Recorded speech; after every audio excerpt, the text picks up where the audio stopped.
Hello student, आप सभी का 12th फिजिक्स क्लास में स्वागत है।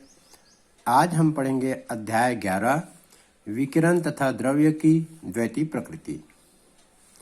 आज का टॉपिक बहुत महत्वपूर्ण है परीक्षा के दृष्टिकोण से। सीजी बोर्ड में कई बार पेपर में आ चुका है। आइंस्टीन का प्रकाश विद्युत समीकरण।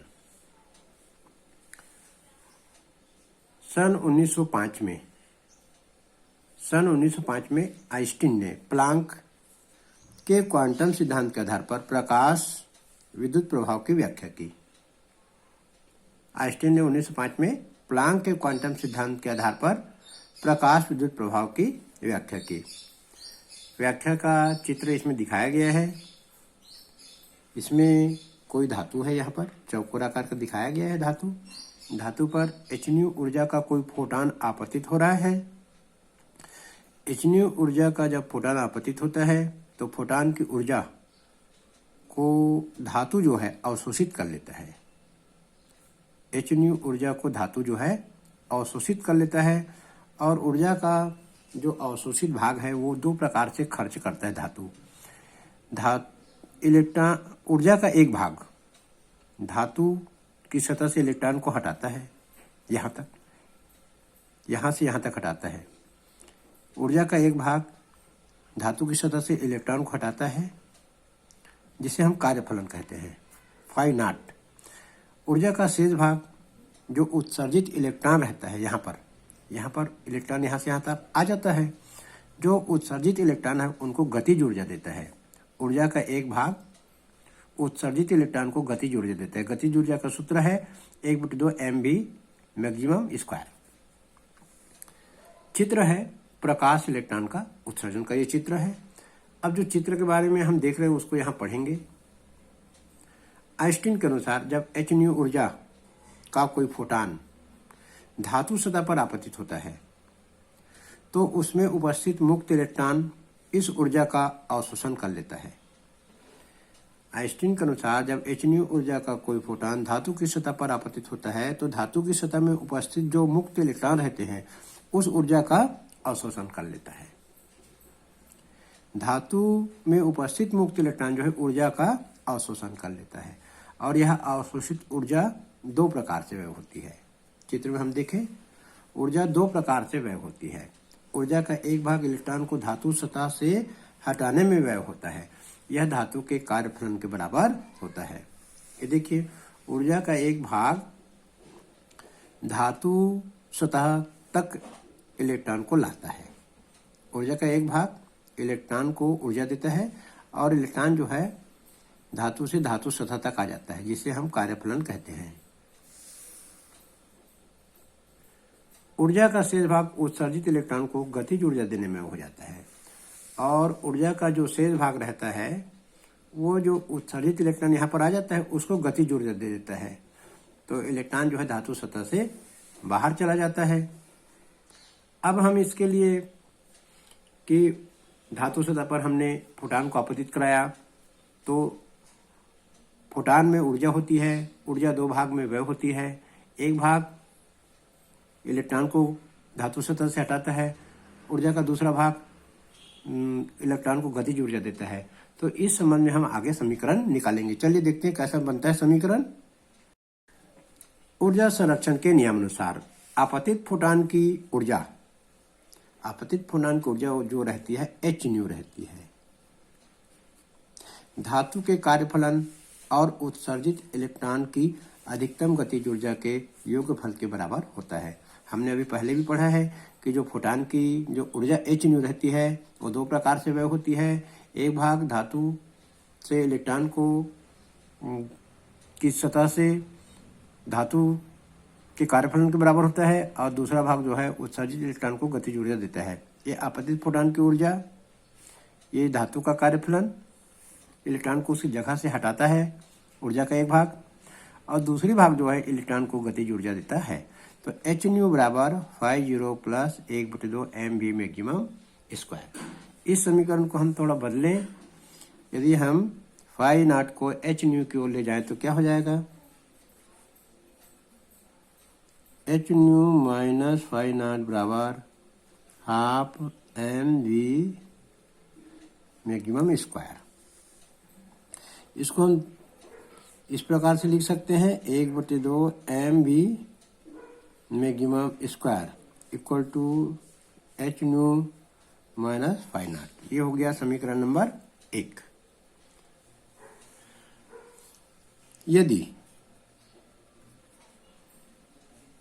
यदि आपतित फोटॉन की आवृत्ति न्यू, यदि आपतित फोटॉन की आवृत्ति न्यू धातु की देहली आवृत्ति के बराबर हो, धातु के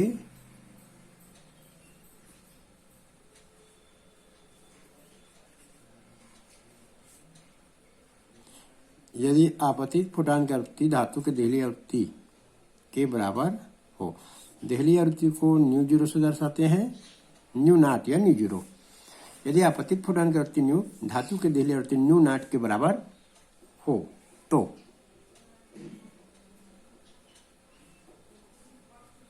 उत्सर्जित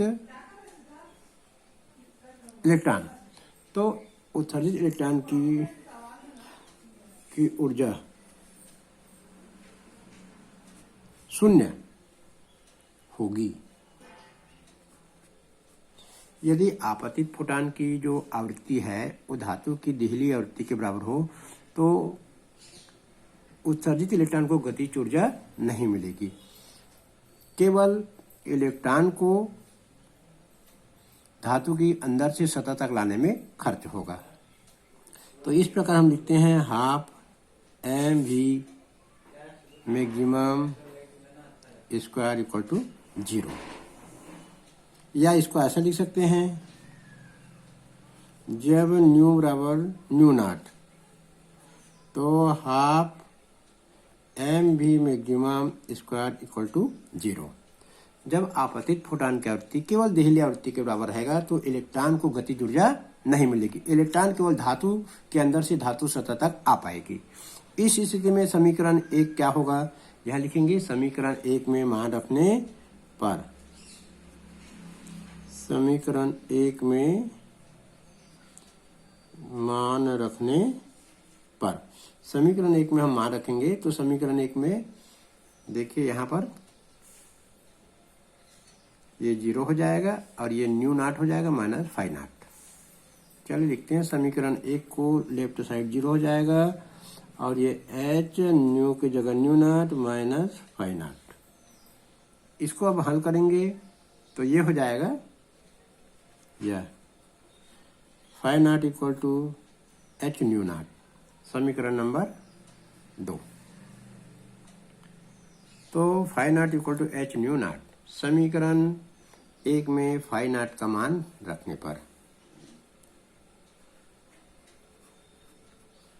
समीकरण 1 में फाइव नॉट का मान, फाइव नॉट का मान समीकरण 1 में रख देंगे तो समीकरण 1 हो जाएगा 1/2 एम वी स्क्वायर। यहाँ लिख देंगे maximum equal to H nu minus phi not की जगह मान रखना है यहाँ पर एच न्यू नॉट। चाहे तो इसको थोड़ा आगे बढ़ा सकते हैं, चलिए आगे बढ़ा दें, एम वी स्क्वायर यहाँ लिख दें मैक्सिमम। ये देखिए यहाँ पर h कॉमन निकलेगा, चाहे तो हम बाद में निकाल सकते हैं या पहले, चलिए हम जगह है तो पहले निकाल दिए, न्यू माइनस न्यू नॉट। तो ये आ गया आइंस्टीन का प्रकाश विद्युत समीकरण। समीकरण ये हो गया 3। समीकरण 3 जो है आइंस्टीन का प्रकाश विद्युत समीकरण है। या लिखेंगे समीकरण 3 को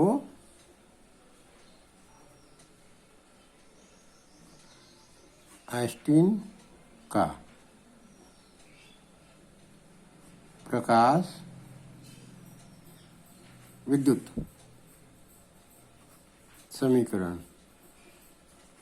कहते हैं। समीकरण 3 को आइंस्टीन का प्रकाश विद्युत समीकरण कहते हैं।